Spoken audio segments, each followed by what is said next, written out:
We want to wish everyone happy Chanukah, Chanukah Sameach, as they say in Yiddish, a lichtige Chanukah, that it should be not only a freiliche Chanukah, a happy Chanukah, but also it should be lit up. As Sfas Emes says, it's a time to renew, like a Rosh Chodesh, which falls this Shabbos and Sunday. It's part of Chanukah, it's always part of Chanukah.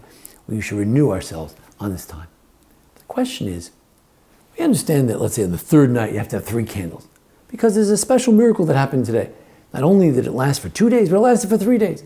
On the 7th day, it lasted for 7 days, not 6 days. We understand why you should have the number of lights according to the miracle and the quality and the quantity of the miracle. But why do we need the number of candelabra according to the number of people in the house? According to the Rambam, for instance, you would just have light, let's say if you had a man with 5 children and a wife, so then you have 7 people in the house, he would light on the second night, he would light 2 times 7, 14 candles on the second night. Why? Who cares how many people there are in the house? I have to show in the window how many people there are in this house? What difference does it make? Are you showing off how many kids you have? What's going on? What's the purpose of that? I understand the religious purpose in knowing how many nights it is, how many days of miracles have transpired. At this point, we're commemorating 3 nights would have transpired at this point.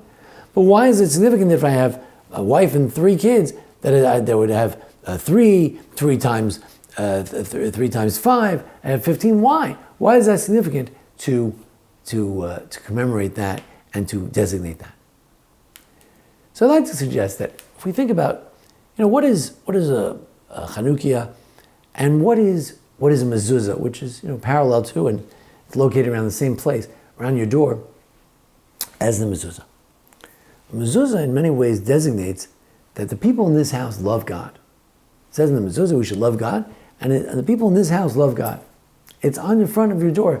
Unlike tefillin, which is more personal, the mezuzah proclaims, as you go in and as you go out, this, I care about God. I kiss the mezuzah as I go in, as I go out. The Chanukah also proclaims, the people in this household, we care about Torah, mitzvos, God, the Beis HaMikdash, the renewal of the Beis HaMikdash, the Holy Temple in Jerusalem. So then why would you want to have a ner l'cholecha v'yachad corresponding to everyone in the house? Very simple. Everyone in the house wants to declare that they too are part of this miracle. They too acknowledge and value this idea of the miracle of God. They too want to sanctify God's name. If we think of the iconic words of Matityahu, perhaps he didn't say it exactly this way, perhaps it was just later in the book in Yosifun, but whatever it was, Matityahu clearly in not so many words or in exactly these words, he said, like Moses did before him, Mi Lashem Elai, who is with me? When you light your candles, and your son lights your candles, and the daughter lights the candles, and the wife lights the candles, each one is saying, who's with God, whose side I'm on? I'm on the side of Matityahu. I'm on the side of God against the Greeks. I'm on the side of those who want to confirm and affirm all the halachos and all the laws of the Torah and to observe them in the land of Israel. I'm not on the side of the Greeks who believe that there's no God, there's no order, no temple, no holiness, no mitzvos, no Torah and kedusha and holiness and purity. I'm not on that side. Each one in the family wants to declare that. That's why it's important to have the number of candles according to the number of people in the house to declare that each one of those people have answered that call of Matityahu, Mi Lashem Elai, who's with me?